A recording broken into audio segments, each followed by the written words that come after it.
Hi, my name is Rich Howard, and I'm the concept lead for Descent into Midnight. I, along with co-designers Richard Kreutz-Landry and Taylor LaBreche, have been developing Descent into Midnight for the past 3 years, and it's time to bring it into the world. At its heart, Descent into Midnight is a game about community, friendship, family, and hope.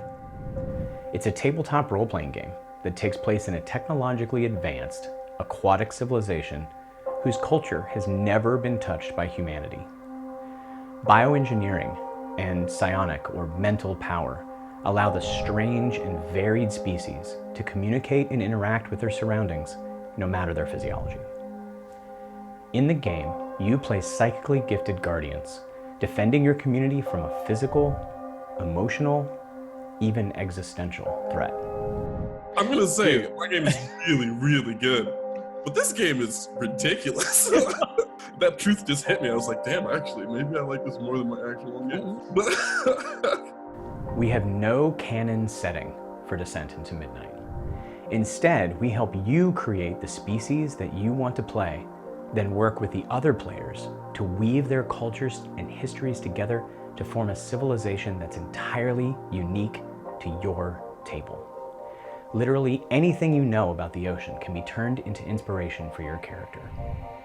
Real-world sea creatures, mashups of familiar animals and plants, leviathans, colonial organisms, coral constructs, and those are just the kinds of characters we expected people to make.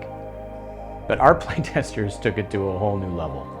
Living oceans, sapient bubbles, psychically linked kelp forests, that thing that you only see out of the corner of your eye. At last year's Gen Con, one of my players played the repository into which the regrets of those who have found grace are deposited. And those creative guidelines don't stop with your character. We help you create the community and the corruption that threatens it in the same way. The thing that we were building together was so hauntingly beautiful that when something threatened to corrupt and destroy it, I felt it more viscerally than most experiences I've had throughout many years of playing and GMing games.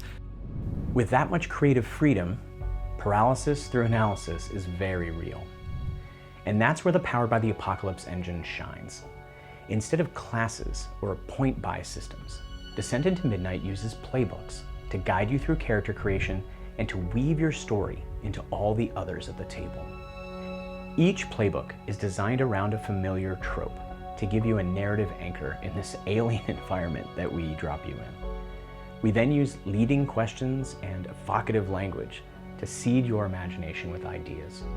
The way they guided me into the character creation was great and let me explore something that I didn't think I would do on my own. Descent into Midnight is already developed, and a quick start version is available right now. Our campaign's lower tiers include PDF and hard copies of the game, as well as digital rewards. Our higher tiers not only include the book and art, game sessions with us, and more, but every $80 or higher tier includes an extra copy that you can have donated to the school, library, after-school program, aquarium, or organization of your choice. Every time I've played it has been so emotional and so memorable, and everything's good.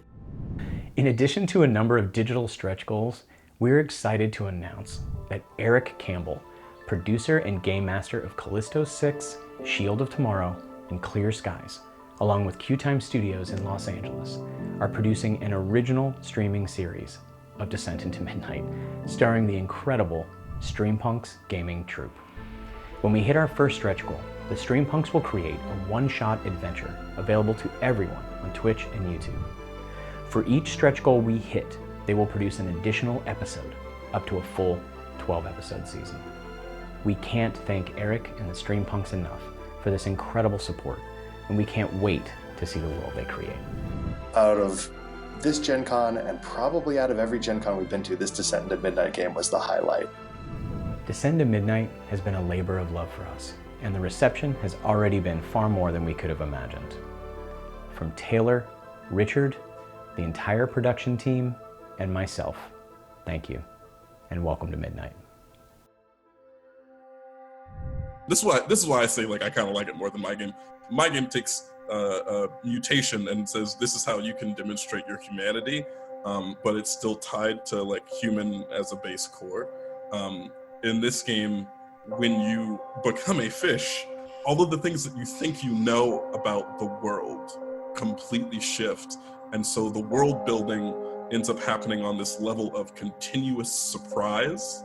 It's very spiritual and very emotional, and yet you're playing things that don't resemble you at all. And I think that's very fascinating and a good exercise in empathy, because I don't think we get that enough with sort of the classics games. You don't get to inhabit something totally different than what you are. And it was just such a genuine empathy and compassion, which, I don't know, that's the word that keeps coming to my mind is compassion. I feel like it's built into the setting and the design of the world, and also the people who created this game. That is obviously an important value to them. Descent into Midnight RPG, come for the setting and stay for the feels.